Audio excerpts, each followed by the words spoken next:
Chers frères et sœurs, nous voilà à travers les textes bibliques proposés ce jour dans l'univers splendide de la vigne et du vin. Et dire que certains prétendent que la Bible est ennuyeuse et que les vieux protestants sont des rabat-joie. Sottise.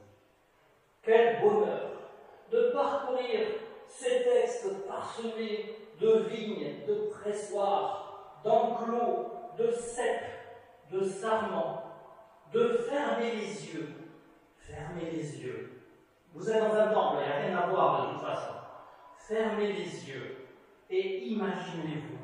Imaginez-vous par une belle fin d'après-midi, dans un superbe vignoble, plat ou vallonné, peu importe, en entre-saison d'automne, où les motifs mordorés des feuilles et le vieil or des grains translucides gorgés de sucre le disputent aux dorures moirées du soleil couchant.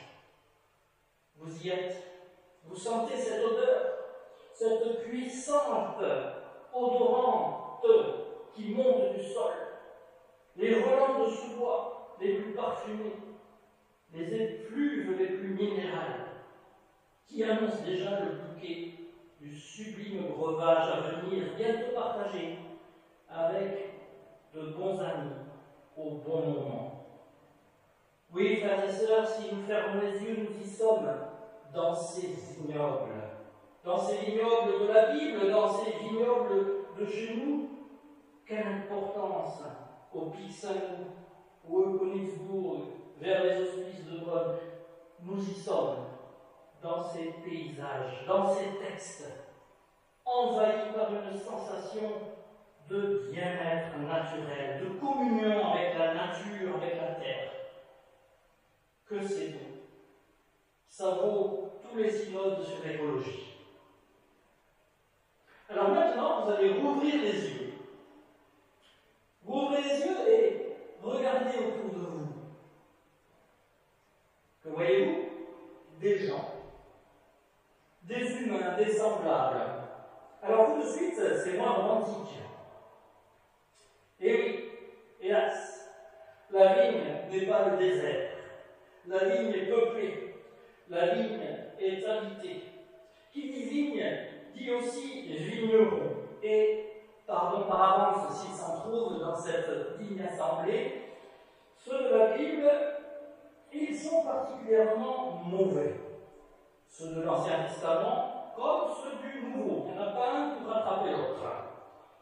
Non seulement le fruit de leur vie est infect, comme chez Ésaïe, ce qui présage le pire moment, bien sûr, au moment de la vénification, mais en plus, chez Matthieu, il semble qu'ils soient mauvais en eux-mêmes, nous dit le texte.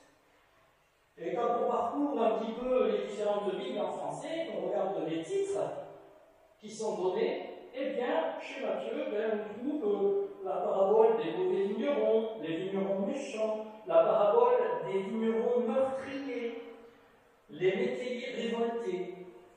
Autrefois, nous disions les vignerons homicides. Bon, ça fait un peu virucide, vous voyez, dans notre actualité, c'est pas très heureux. Prenons en acte, tous les titres se focalisent sur ces vignerons, ces métayers, ces tenanciers, dont la qualification renvoie au mal, au meurtre. Soit. Nous verrons plus tard que ce n'est peut-être pas si évident et qu'il faut peut-être parfois nous méfier de nos habitudes de lecture. Mais pour l'instant, je vous propose deux moments. Un premier moment où nous allons parcourir, nous promener dans cette parabole, dans ce vignoble peuplé de méchants vignerons, pour voir un petit peu quelles sont les interprétations qui ont été données. Et puis, dans un deuxième temps, peut-être que nous essaierons de voir ce que l'on peut en faire pour notre temps. En suivant cette piste des mauvais vignerons, des meurtriers, on est alors en mesure de dérouler plusieurs explications possibles, dont la plupart des commentateurs font remarquer que cette parabole fait partie d'un triptyque. Elle est précédée par la parabole des deux fils, ou bien le fils qui dit non, et elle est dans la parabole des invités au festin, vous savez, ceux qui se dérobent. Et prise dans l'ensemble, nous dit-on, cette parabole s'inscrit dans un contexte polémique entre Jésus et les chefs religieux juifs de son temps, d'une part, mais elle rend compte aussi, d'autre part, de la manière dont les premiers chrétiens, ici la communauté de Matthieu, qui a reconnu en Jésus le Messie, se trouvent confrontés à son rejet violent de la part du courant juif majoritaire. D'où toute cette violence que l'on peut trouver dans Matthieu, dans le récit de Matthieu. Comprise dans ce contexte et du point de vue de la forme, le texte est très clair, puisque Jésus le dit lui-même à ses auditeurs: écoutez une autre parabole. La parabole, cette façon de raconter une histoire imagée, est, nous le savons, un des moyens privilégiés par Jésus pour son enseignement. C'est une manière de faire parler les images, selon le beau titre du petit livre de Céline Romer, d'exprimer des vérités sans toutefois en épuiser totalement le sens. Il s'agit pour Jésus plutôt de guider, d'orienter ses auditeurs, les auditeurs de ces paraboles, sur un chemin de vie pour les faire se déplacer, changer de point de vue, s'interroger sur ce que Dieu attend et le mettre en pratique. Alors, en présence d'une parabole, pour pouvoir en comprendre la portée, le sens, il faut donc en général décoder les images, identifier à quoi ou à qui il est fait allusion à travers les métaphores ou les allégories qui s'y déploient. Tantôt c'est relativement clair, comme dans le texte d'Ésaïe, où l'on comprend que la vigne représente Israël, le peuple qui n'a pas suivi les voies de Dieu, qui a produit des fruits infects au lieu de produire les fruits de la justice et de la droiture, d'où le jugement qui s'abat sur ce peuple infidèle. Dans le texte de Matthieu, c'est aussi assez clair, du moins dans les grandes lignes. Dieu est le maître de la maison, le propriétaire de la vigne, comme en Ésaïe, et on peut supposer que les auditeurs de Jésus qui enseignent dans le temple se reconnaissent dans la vigne en tant que peuple d'Israël, auquel ont été successivement envoyés sans succès les serviteurs, avec le destin que l'on sait, le destin tragique, les serviteurs étant les prophètes, bien sûr, et jusqu'au propre fils du Maître, Jésus, appelé plusieurs fois le Fils de Dieu dans l'évangile de Matthieu. Le décodage se fait donc de manière assez claire. C'est d'ailleurs la seule fois où Jésus se met lui-même en scène, aussi directement dans une parabole. Par ce récit, que l'on trouve aussi chez Marc, chez Luc, Jésus annonce ce qui va se passer. C'est une anticipation de la passion, du rejet de Jésus par les Juifs. Seulement, à y regarder de plus près, comme souvent dans les paraboles, les choses ne sont pas aussi simples. Et il n'est pas si évident de faire correspondre terme à terme une image et une réalité. Pour certains, les vignerons meurtriers sont les chefs religieux seulement, et non l'ensemble du peuple. Mais l'idée que le peuple n'aurait qu'à changer de chef pour devenir le peuple ou la nation fidèle à qui sera donnée la vigne contredit quand même un peu l'enseignement des évangiles et du Nouveau Testament en général. En effet, le meurtre de Jésus et sa résurrection inaugurent un temps nouveau et non pas le remplacement ou la répétition d'un état antérieur. Pour d'autres, la vigne représente le royaume de Dieu confié à Israël, et la lecture d'Ésaïe nous oriente là-dessus. Cependant, Jésus ne présente pas explicitement au début cette parabole comme étant une parabole du royaume. Il se pourrait que ce verset-là soit déjà une interprétation. D'autres, enfin, pensent que Jésus annonce qu'au dernier jour, les prêtres seront remplacés. Ils seront remplacés par les croyants, par les pauvres auxquels Jésus s'est adressé et qu'il rassemble. Bref, cette image de la vigne et son identification à tel ou tel groupe de personnes résiste à une interprétation unique, simple, voire simpliste. Par conséquent, contrairement au raisin, il ne faut peut-être pas trop presser l'image de la vigne, mais d'interprétation autre, un surplus de sens, comme dans une parabole, qui échappe au passé et qui pourrait bien nous concerner directement dans notre monde d'aujourd'hui. Car on peut se poser la question, frères et sœurs, si ce texte-là est une affaire qui date du 1er siècle, de conflit entre Jésus et les pharisiens, les chefs religieux et la communauté de Matthieu, en quoi cela nous concerne-t-il? Nous, protestants du 21e siècle, nous n'allons tout de même pas nous identifier à ces vignerons meurtriers. On n'en est pas là. Nos pères, nos églises, nous-mêmes avons accepté et confessons Jésus comme le Christ. Nous ne le rejetons pas, nous le célébrons. Nous sommes les héritiers, ou nous croyons en tout cas les héritiers des nouveaux vignerons à qui la vigne a été donnée. On ne revient pas sur l'héritage tout de même. Sauf dans un cas précis, quand l'héritage est trop lourd à porter, quand on découvre qu'il y a des dettes à payer. Mais là, ce n'est pas le cas.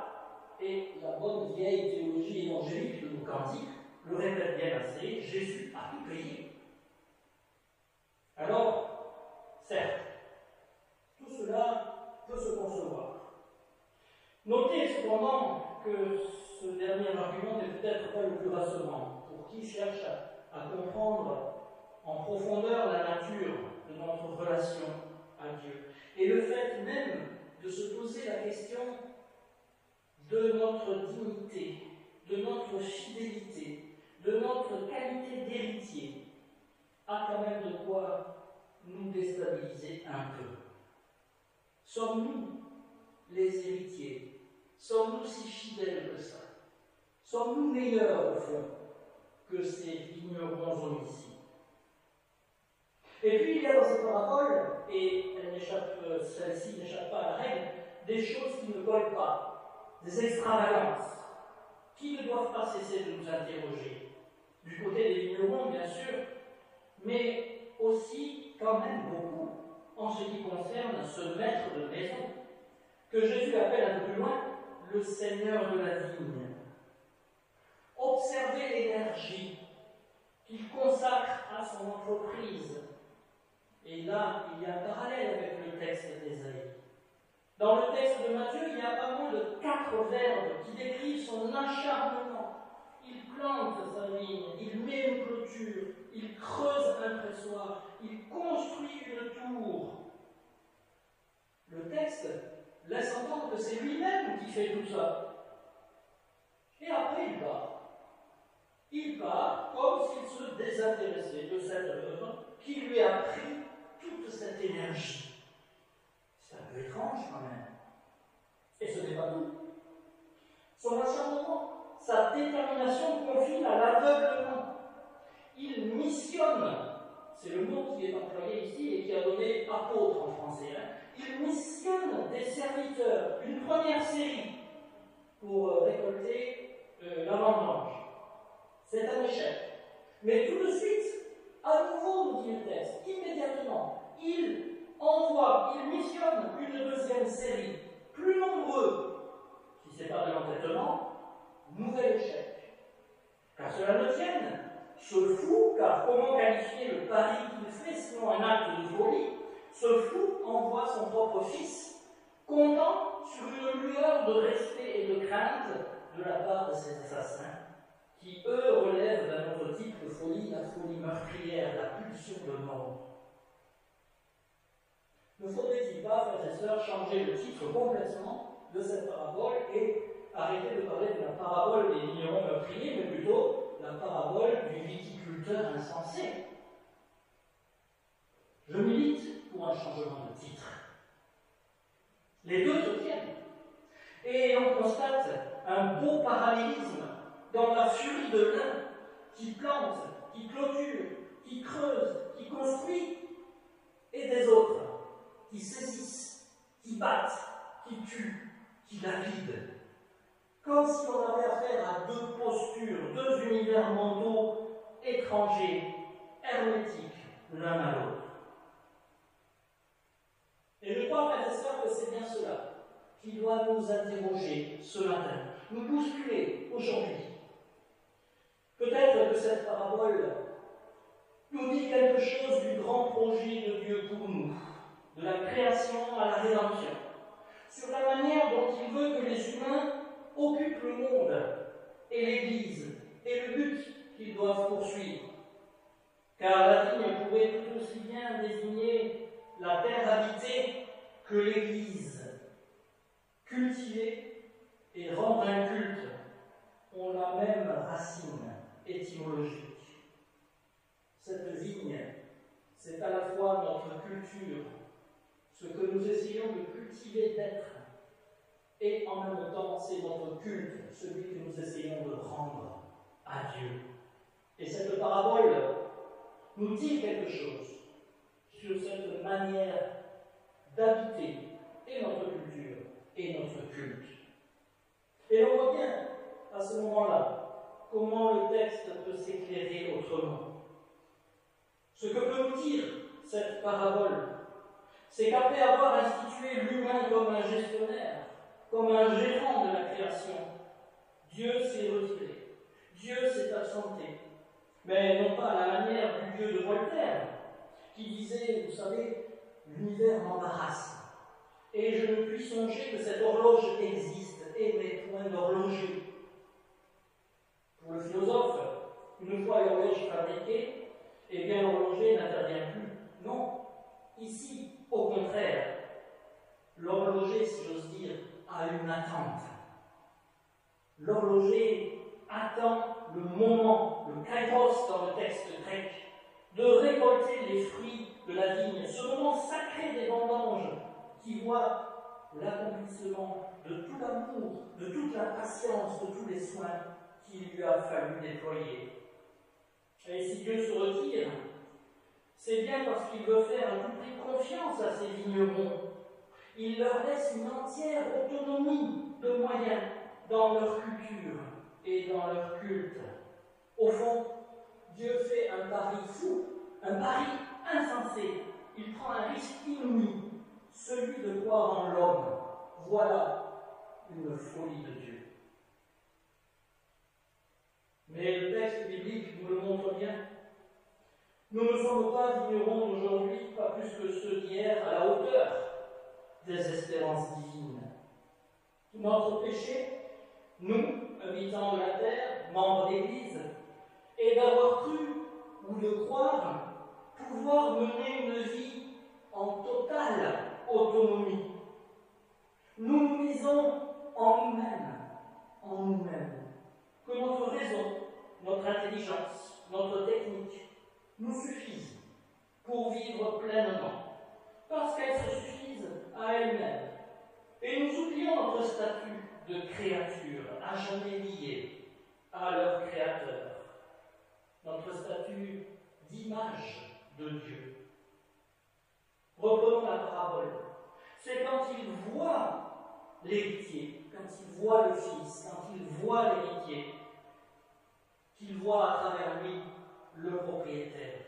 C'est leur image, cette image du fils, qui renvoie à l'image du père.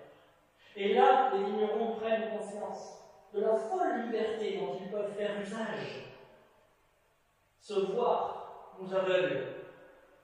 Au lieu de reconnaître dans le Fils le lien de dépendance, de proximité, d'amour avec leur propriétaire, nous autres vignerons, nous choisissons l'indépendance absolue, l'altérité radicale qui conduit au repli sur soi, à l'isolationnisme, j'ose à peine dire au séparatisme. Frères et sœurs, l'histoire du christianisme fourmille d'exemples de cette folie autonomiste, autarciste, de celles et ceux qui prétendent vivre leur foi en se prenant eux-mêmes pour la norme, au risque d'assassiner le Christ une nouvelle fois. Calvin voyait dans ces vignerons meurtriers le pape et le clergé catholique de son époque, retenant les fidèles comme dans un enclos, empêchant Dieu d'y avoir accès. Ils sont, dit-il, responsables d'ôter méchamment à Dieu son droit.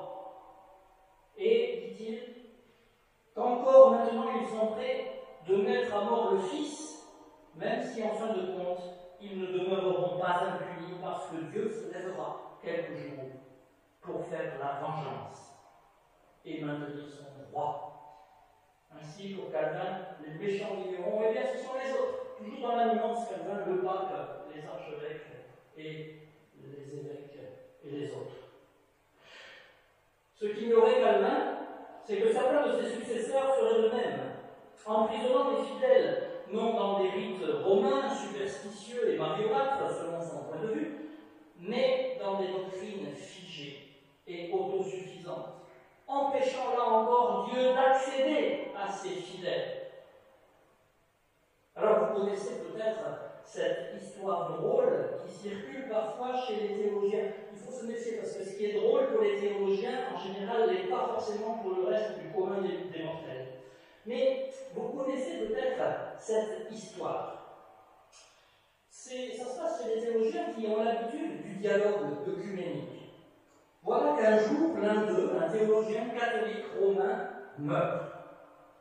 Comme c'était un symptôme de son vivant, alors il se retrouve au paradis. Alors là, il y a une contradiction que je n'ai pas le temps de débroussailler avec vous, parce qu'un symptôme de son vivant qui est au paradis, il y a quelque chose qui ne va pas. Je laisse ça de côté. C'était un symptôme de son vivant, il arrive au paradis que Saint-Pierre lui fait visiter. Bien sûr, il est émerveillé. Il se retrouve un peu comme au Vatican, mais en mieux, si vous voulez. Vous avez là des terres précieuses, depuis les bâtiments jusqu'aux vêtements des élus. Il est émerveillé. Or, en se promenant dans la cité céleste, il remarque un endroit qui l'intrigue, une sorte d'enclos, avec de hautes murailles, un peu comme cette vigne qui est entourée d'un enclos avec une tour.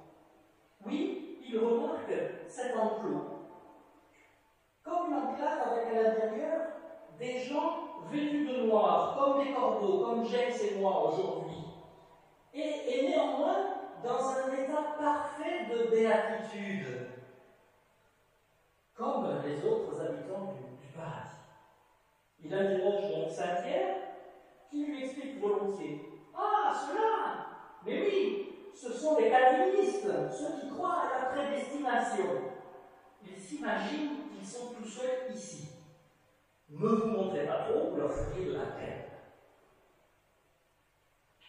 Frères et sœurs, l'humour potache des théologiens contient parfois des vérités très sérieuses. Rejeter le Christ hors des murs de l'Église, hors des murs des Églises, quelles qu'elles soient, n'est pas si inhabituel que ça. Et tous les chrétiens le font, chaque fois qu'ils cherchent la vérité uniquement en eux-mêmes. Chaque fois qu'ils recherchent l'autonomie absolue, l'entre-soi, le refus de l'autre avec un petit A, comme le refus de l'autre avec un grand A, les deux étant parfaitement liés, comme Luther nous le rappelle lorsqu'il dit: « Quant à mon prochain, je veux devenir pour lui un Christ, comme le Christ l'est devenu pour moi, et ne rien faire de plus que ce que je verrai lui être nécessaire, utile et salutaire. » Accueillir l'autre, l'altérité, c'est aussi accueillir comme le Christ nous accueille. La parole de ce jour nous avertit, nous, chrétiens du XXIe siècle, comme elle a frappé les auditeurs de Jésus dans le temps. Rejeter le Christ, c'est rejeter les autres, et réciproquement. Le tout revenant à rejeter Dieu lui-même, qui lui pourtant fait tous les efforts possibles du monde pour ne pas nous rejeter. J'espère que vous avez suivi. Le texte nous met en garde. Et la grande violence qui s'y déploie incite à prendre cet avertissement au sérieux. Chrétiens, vous êtes des êtres relationnels. Vous ne sauriez vivre ni croire sans une relation forte, honnête, authentique, à la fois à Dieu et aux autres, qui sont pour vous des images du Christ, comme comme vous devez l'être pour eux. Non, dit le texte à M. Jean-Paul Sartre, l'enfer, ce n'est pas les autres. Enfin, pas tout le temps et de manière absolue. Cet alliage, et je terminerai par là, cet alliage d'une relation authentique, et à Dieu et aux autres, se retrouve bien sûr dans la figure de ce Fils qui est envoyé, mais aussi dans la figure de ce Jésus-Christ qui enseigne. Pourrons-nous jamais l'atteindre? En tout cas, il nous est donné de nous y efforcer, et c'est déjà pas si mal. Un indice selon lequel Dieu peut nous croire capables de vivre cette authenticité malgré nos efforts de destruction et d'isolement. Un indice de cela se trouve, je crois, dans la construction même de la parabole de ce jour. Car si l'on y prête garde, ce n'est pas Jésus qui clôture ce récit du viticulteur insensé. Après avoir raconté le meurtre de celui-ci, au verset 39, Jésus subitement interroge ses auditeurs. Maintenant, lorsque le maître de la vigne va revenir, que fera-t-il à ces vignerons? Et ce sont les auditeurs eux-mêmes qui tirent une conclusion logique. Eh bien, il fera périr misérablement ces misérables, et il louera la vigne à d'autres vignerons qui donneront les fruits en leur saison. Et là, que répond Jésus, si j'ose dire? Eh bien, rien. En tout cas, rien directement. Il ne leur dit pas, eh bien, vous avez raison. Il n'infirme ni ne confirme catégoriquement leur conclusion logique. Le terrible et meurtrier jugement de Dieu qui tue tous les vignerons. Comme si la chute de l'histoire était en quelque sorte suspendue. Mais Matthieu, comme Luc, comme Marc, peut-être insatisfait de ce procédé, nous montre un Jésus qui conclut quand même cette parabole à l'aide d'une métaphore tirée de l'Ancien Testament. La pierre rejetée, c'est elle qui devient la pierre d'angle, la principale. Et chez Matthieu et chez Luc, cette pierre, elle écrase même ceux sur qui elle tombera. Ainsi, à la réponse logique suscitée par une histoire imagée, la parabole, Jésus renchérit par une autre image, l'image de la pierre, laissant du champ, ouvrant un espace de liberté à l'auditeur pour s'y inscrire et faire ses choix. La parabole commençait par un écouter, une autre parabole, et elle se finit par un n'avez-vous jamais lu dans les Écritures? Mais est-ce vraiment la fin? Oui, dans un sens, on peut dire que Jésus conclut la parabole, puisque nous sommes là. Cela veut dire, historiquement, comme Calvin le soulignait terriblement par ce terme de vengeance, que Jésus a gagné, que sa parole de vie a triomphé et qu'elle s'est transmise. Mais d'un autre côté, cette parabole n'est pas close. Non, ce n'est pas une fin, car Jésus, en même temps, nous renvoie encore et toujours à écouter, et à lire dans les Écritures, et à tirer des conclusions logiques par nous-mêmes. Il nous incite par là, je crois, à nous garder de nous enfermer dans les enclos de nos certitudes, dans les fantasmes mortifères de nos autonomies qui empêchent Dieu, dans un lien vivant, de nous rencontrer tous, nous et les autres, et de profiter ensemble des fruits de la vigne qui lui reviennent et qu'il a promis en disant ailleurs dans le Nouveau Testament, prenez et buvez-en tous. Un bon moment à passer, bien au-delà de son cercle d'amis, dans la communion universelle.